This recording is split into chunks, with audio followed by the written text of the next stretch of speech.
Looking at me, you would never think that I used to be one of the biggest pop stars, the most celebrated celebrities, the most featured on television stars of the 1960s, 70s, 80s and 90s in Great Britain. Well, actually, you'd be quite right. I wasn't that big a star. I had a few hits in the 60s and 70s, and indeed I had a very successful TV series in the 80s called Entertainment USA on the BBC. But actually, I wasn't a huge star. I was pretty successful, though. And I was rather surprised when in the year 2000, I became what somebody on YouTube has described as the test case for U-Tree, which was one of the very first celebrities to be targeted by the false allegations industry. It wasn't really an industry back then. It was essentially the police, and I think Surrey police, who had decided that this was quite a clever way of raising their profile, getting easy convictions, and getting enormously increased budgets and promotions for top officers if they actually targeted famous people for sex offences of various kinds and managed to get them convicted and sent to prison. Funnily enough, I wasn't the first in Operation Arundel, as it was then called. The first two people who were arrested and charged with, arrested and questioned about sex offences were Paul Weller and Mick Hucknall. Remember Mick Hucknall of Simply Red and Paul Weller of The Jam and other great groups. Both of them were accused of rape of some woman in Surrey, separately of course. Both actually had the allegations dropped when the very expensive lawyers hit the police. But both, I think, saw the allegations dropped mainly because they were heterosexual allegations. They were against women, and I think somebody in the police force realised that it would be better to try and fit someone up who was either gay or bisexual, and they could accuse of allegations against men.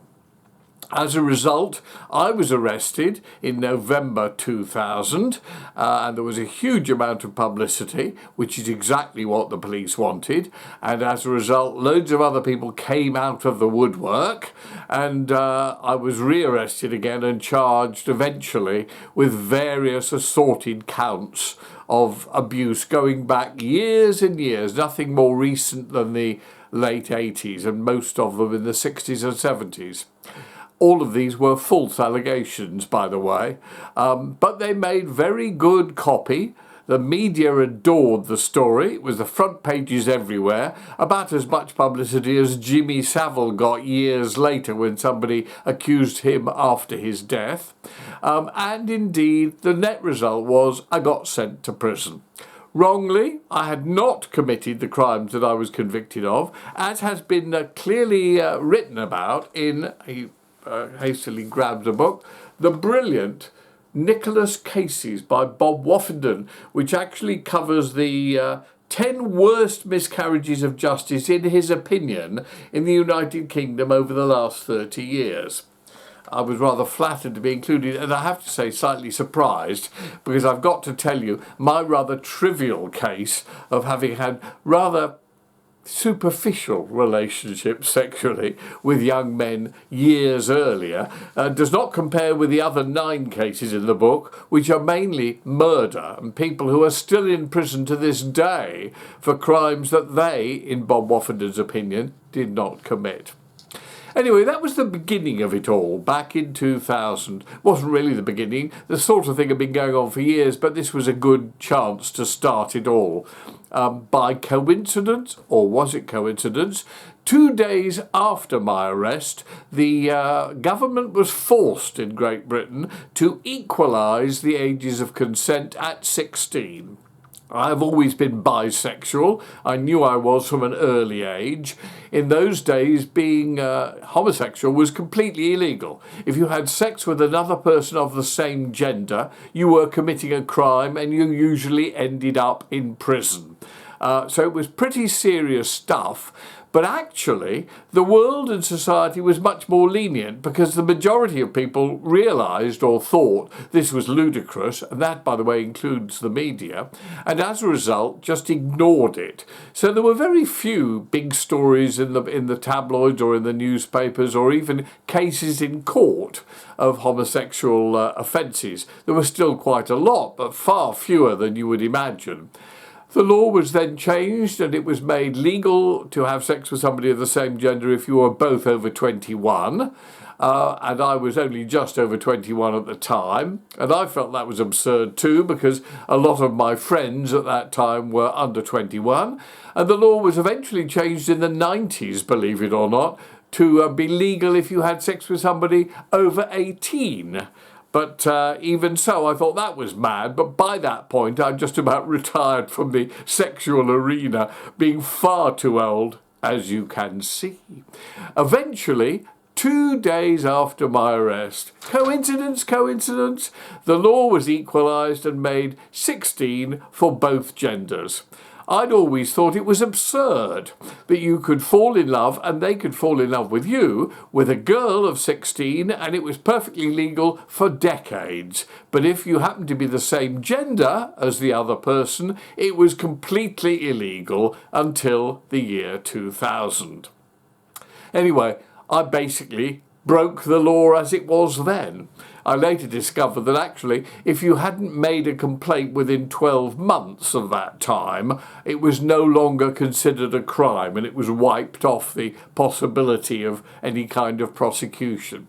But of course, you still could be prosecuted if the person involved was under 16. So police made it their business to make sure that people who claim to have been abused actually put their age down to under 16. As a matter of interest, when my case got heard, there was something called legal argument before the trial actually began, and the vast majority of my claims against me got thrown out by the judge. And indeed, after my trial, in which I was convicted for 5 men, all of which were wrong, I then had to suffer a second trial. In fact, there was even a third, fourth and fifth trial planned. In the second trial, I was acquitted on all charges because I was able to prove that I had not assaulted the men who were making the claims. So that one I was found not guilty. I was acquitted. And the judge then demanded that the prosecution dropped all the other allegations. And actually, he said he would sentence me on the first verdict of the first trial as a sample for all of the 27 allegations, some of which I've been proved innocent on. I was rather furious about that. I thought, why not use the second trial that I was acquitted on as a sample?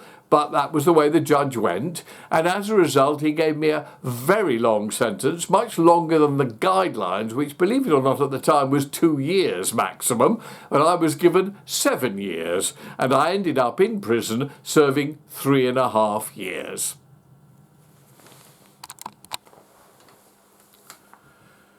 I was quite upset at the time, as you'll understand, going to prison not only for crimes that I didn't commit, but crimes that had never happened. There was never any evidence that actually any of these things had happened. It was just their word against mine. And of course the prosecution, by managing to find 5 people who said similar kind of things, although actually they weren't that similar when it came down to the crunch, if you can excuse me using the word, I thought to myself, this is really wrong. The law should not be that just one person's word against another is counted as evidence and enough to convict someone. But it happened. And at the time I predicted that this could be an enormous avalanche of trouble for people, because if the police could get you convicted on something so easily, it was a great way to boost their figures and their conviction rates and get huge increase in budgets and promotion for senior officers, which is exactly what happened. In fact, the senior officer in charge of my case was given as a reward for being such an expert on paedophiles the Millie Dowler murder case. If you remember, Millie Dowler was a Surrey teenager who was murdered, And the inspector in charge of my case, Chief Inspector Brian Marjoram, who had become Chief Inspector because of him managing to get me convicted, was given the Millie Dowler case to head up. By the way, you can find out all about all of this, including my earlier comments about Mick Hucknall and Paul Weller, if you simply Google their names and add rape or whatever in their case, or even in Brian Marjoram's case. I suggest the words you should add there are Millie Dowler, or also, because it was quite an amusing side event, Matthew Kelly. Because when my appeal came up a year after my trial, after I'd been sitting in jail for a year, Surrey police decided it would be a good idea to reactivate the publicity, and they accused Matthew Kelly of similar crimes, involving me as well. I'd never met the man, by the way, which did indeed get front page coverage and all the rest on the days before my appeal. So naturally, the judges threw my appeal out. And as another quite amusing side event, I later discovered that the judge in charge of my appeal had been at Cambridge with me, and not only that, but the two of us had had sex together, which was illegal at the time, and probably he was the one who would have been considered as the criminal since he was slightly older than me. But that's neither here nor there, just an amusing aside. Anyway, I came to the conclusion that this was insanity. I also met loads of other people, not celebrities in prison, who'd been stitched up in a similar kind of way. And I predicted that this was going to turn into an absolute avalanche when police discovered how easy it was to convict people, innocent or guilty, of these charges. And indeed, it did then start taking off. It took a little while. Still, non-celebrities got done quite frequently, but then eventually celebrities started getting done. And of course, the real key one that happened was when Jimmy Savile died. Because when he was dead, lots of people, lots of women, could come forwards and claim that when he'd been alive, he'd assaulted them. By the way, assaulting people was changing radically in the public mind, mainly thanks to the media. So assaulting people years ago in the 60s and 70s by kissing them on the cheek, or even worse, something dreadful like pinching a buttock, was now considered virtually rape. So times had changed, and a lot of people out there who may have been kissed on the cheeks or pinched on the buttock by someone like Jimmy Savile suddenly realised that they actually had been raped. And in their own sad little minds, they probably thought they had been raped, because that's the way the media had involved things, and that's the way one tends to exaggerate things as your life goes on. Remember, at the beginning of all this, I exaggerated my importance as a pop star and a celebrity and a TV person. So it's happily easy to do. Lots of us do tend to exaggerate. Encounters, especially with celebrities, you bump into somebody in McDonald's who happens to be buying a burger and is famous, and after you start telling the story that I saw so-and-so in McDonald's, it becomes, I had a long chat with so-and-so in McDonald's, and some years later you become absolutely firmly convinced that so-and-so and you were great close friends, whereas actually you just seen them in a McDonald's once, miles and miles away. Anyway, yes, so that's the way the mind tends to go. And with the morality changing and with lots of media publicity, because they realised that these were great stories, especially if celebrities were involved, they might as well encourage them. So the vile triumvirate of the media, the police, and the judiciary, which, don't forget, includes a lot of bent lawyers. When I say bent lawyers, I mean lawyers who are prepared to help people who make claims, and under the guise of saying, I believe every word you say, they actually just encourage or groom them into how they should put their story across to police, when they should burst into tears, and so on and so forth. Having said that, I would say that most of the people who make false allegations genuinely believe them, and certainly believe the exaggerations of them, and are not simply doing it for money, although of course that is another aspect, because compensation is paid by us, the state to the victims, and I use the word in inverted commas, of various forms of sex abuse. Anyway, the result was that when Jimmy Savile got done by the newspapers, although never by the courts because he was dead by then, and you can't actually prosecute a dead person, loads of other celebrities also started getting done, one of which I have to admit I had a slight hand in, because one of the people who started off my whole thing had first been approached, indeed this was the thing that started the whole thing against me, had first been approached by a, inverted commas, victim, who, by the way, I'd never met. And that man was called Max Clifford. He was a public relations person, and he was an expert in these things, and he knew a good story when he saw one. And a good story to him was something that he could eventually get a hefty percentage of from his client. Well, he was one of the first to get done because I'd had various people contact me and say, this is very hypocritical because Max Clifford is known for having done all sorts of disgraceful things when he was a little younger. And indeed, he did get done and was sent to prison. And many others also got done. Stuart Hall, Gary Glitter and loads of other celebrities, but many more non-celebrities. Even so, sometimes non-celebrities would get loads of publicity in the local papers if it was a vicar or a teacher or a foster parent or a care worker or someone like that. They would get large stories in the local papers, and lots of people who had nothing to do with them and had never even met them thought to themselves, hang on a moment, couple of £1,000 here in compensation. I'll chuck my name in too and say I was abused, or possibly had met the person, or possibly even had been abused and decided that they were going to make a complaint, possibly inflated complaint. So I got released from prison halfway through my sentence, which was unheard of at the time. Nobody got first parole when they hadn't agreed that they were guilty and done all the sex offender therapy courses. I had so many sad people in their 70s and 80s sitting in my cell saying, Jonathan, I know that you're bisexual and you've admitted it. What should I say to these people? I've never fancied a man or a boy in my life. I'm happily married. I'm now doing X years in prison for assault on a choir boy, which I never did. But I've got to admit it, and I've got to say why I did it. Why would I want to do something like that? And how can I now say that I don't want to do it any longer? Madness, Alice in Wonderland. Anyway, I was released, as I said, on first parole and sent back out to the big wide world, which I did in a blaze of publicity again, strongly against all the legal advice, who said, keep your head down, go to ground and retire politely without any publicity.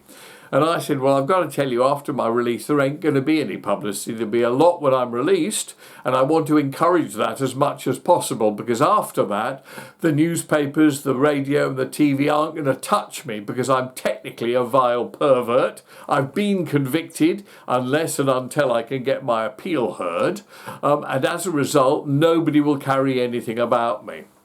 But when I came out, there was a lot of publicity, and I started shouting very loudly that the situation is dreadful, and it encouraged false accusers, and there was an industry involving lawyers and police and CPS, the Crown Prosecution Service, and also the judiciary, who I think were basically just lazy and couldn't be bothered. And also, don't forget, juries, when they hear these dreadful tales from women and men breaking down and the doc saying it's ruined my life and I can't go on, as opposed to the defence, which is usually, I didn't do it. Boring. Most juries tend to convict. So it was a terrible situation, and I felt so sorry for the many people I met when I was in prison who had really suffered from this and whose lives were wrecked, as indeed were their families and their friends, and most of them ended up coming out and not being able to do anything and dying. I was not going to keep a low profile, and fortunately for me, by that time we had something called the internet, and I was able to raise my profile enormously, even though the traditional media was not covering anything I said. My website, which is www.kingofhits.com, got literally thousands a day of people visiting and hearing and reading my side of the story. And indeed, I actually made a film, Vile Pervert the Musical. So far, over 2 million views. That's full views. That's for the 90-minute film. It's free of charge and it's available online. And it really put my side of the story across. And I've made a couple of other films since then, also putting my side of the story across. So my voice was being heard. It was being heard quite loudly, but not in the traditional media. But indeed, more and more celebrities and other people started getting done. But then what started to happen is the more and more ludicrous of these that started coming forwards out of U-Tree and other operations, the more acquittals or no further actions there were. People like Jimmy Tarbuck, Jim Davidson, various assorted celebrities who were arrested or questioned, or there was huge publicity about such things, and they all went nowhere. And more publicity started coming up about this. And indeed, not only such celebrities as that, including some of my friends, Paul Gambaccini, who was done, but then actually with no further action, Cliff Richard, lovely, nice man, also the same thing, got done by all this whole machine, and again, never had to suffer any charges.